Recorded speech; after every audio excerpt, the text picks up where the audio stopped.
Hello, welcome to my channel. तो आज हम देखेंगे कि कोई भी जो कैलेंडर है वो किस वर्ष जो है वापस रिपीट होता है। तो मान लीजिए इधर कि अगर अगर ईयर जो है 2004 मीन्स 2004 है, तो वो लीप वर्ष है। तो लीप वर्ष वो जो है कब दोबारा वो अपने आप को दोहराएगा। तो अगर हम उसमें 28 ऐड कर दें तो वो जो है वो दोबारा वो जो कैलेंडर है वो रीयूज हो सकता है। और सपोज करें 2005 का है तो उसमें 6 जोड़ देंगे तो 2011 में वो काम आ सकता है। और ऐसे ही ऐसे हम कर लेंगे। तो जो पिछला सवाल मैंने पूछा था कि 2006 का जो कैलेंडर है वो किस वर्ष दोबारा दोहरा जाएगा।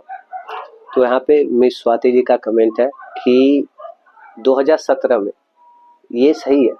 यहाँ पे जो है ये सही है कि 2017 में होगा, लेकिन जो ऑप्शंस है वो एग्जामिनर ने एक स्टेप आगे सोच के जो है बनाया है, तो यहीं पे लोग फंस जाते हैं।